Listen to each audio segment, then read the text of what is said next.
আসসালামু আলাইকুম প্রিয় শিক্ষার্থীবৃন্দ।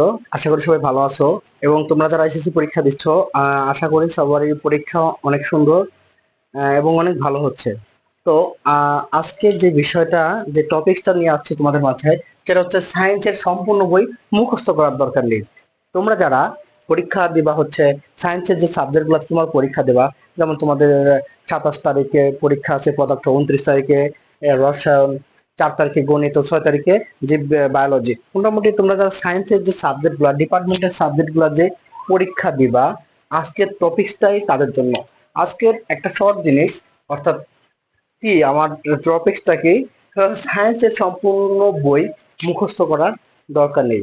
এটা আমার একটা টেকনিক। তো মোটামুটি আশা করি তোমরা যদি এই টেকনিকটা একটু ফলো করো, তাহলে যারা এসএসসি তে, অর্থাৎ যারা এবার পরীক্ষা দিচ্ছ এবং যারা সম্পূর্ণ সায়েন্সের সাবজেক্টে দুর্বল দুর্বল এবং যাদের এখনো সিলেবাসটা কভার হয় নাই, কি হয় নাই, সিলেবাস কভার হয় নাই, কভার হয়নি, তাদের জন্য, সিলেবাসটা কভার হয়নি, তাদের জন্য আজকের আজকের আমার এই শর্ট টেকনিক। আমার এই শর্ট টেকনিক যদি ফলো করে, আশা করি তোমরা অতি দ্রুত, তোমরা সায়েন্সের যে মেজর যে সাবজেক্টগুলো আছে, পদার্থ, রসায়ন ও বায়োলজি, মোটামুটি একটু ধারণা থাকলেই, জানা থাকলেই, আমার এই টেকনিকটা ফলো করলেই তোমরা পাস করে যাবা এবং ভালো একটা রেজাল্ট করে যাবা। অবশ্যই অবশ্যই। তো আমার এই শর্ট টেকনিকটা হচ্ছে, তোমরা পদার্থের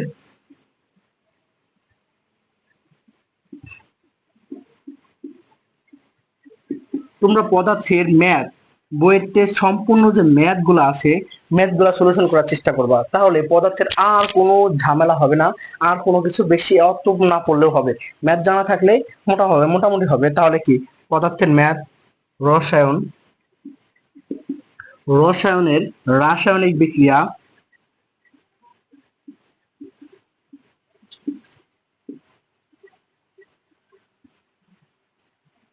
রাসায়নিক বিক্রিয়া এবং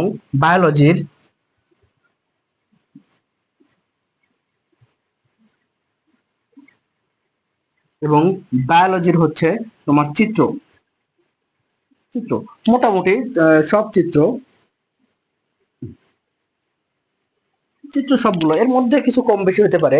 তো মোটামুটি যদি আমাদের এই জিনিসটা, এই টেকনিকটা ফলো করি, যে পদার্থের ম্যাথ, রসায়নের রাসায়নিক বিক্রিয়া এবং জীববিজ্ঞানের চিত্র, সবগুলো এই সম্পর্কে যদি আমাদের ধারণা থাকে, আমরা বা যদি ধারণা নেই, পরীক্ষার আগ পর্যন্ত যদি এই সম্পর্ক, এই জিনিসগুলো আমরা যদি কাভারেজ করার চেষ্টা করি, তাহলে অবশ্যই অবশ্যই আমার বই পড়া লাগবে না। সায়েন্সের সম্পূর্ণ বই মুখস্থ করার কোনো দরকার নেই। এখন পড়তে বসো।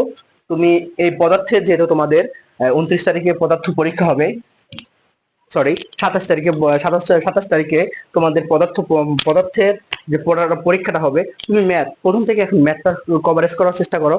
আজকে থেকে কভারেজ করার চেষ্টা করো। অবশ্যই আমি বলবো, পদার্থের ভালো একটা নাম্বার তুমি তুলতে পারবা। পদার্থের তুমি যদি ম্যাথ গুলা কভারেজ করার চেষ্টা করো, তাহলে কি, তাহলে অটোমেটিকলি তুমি সবকিছুই অ্যান্সার করতে পারবা। যেমন রসায়নের যদি রাসায়নিক বিক্রিয়াগুলো তুমি এখন দেখতে থাকো, রাসায়নিক বিক্রিয়াগুলো পারলেই মোটামুটি তুমি কভারেজ করতে পারবা।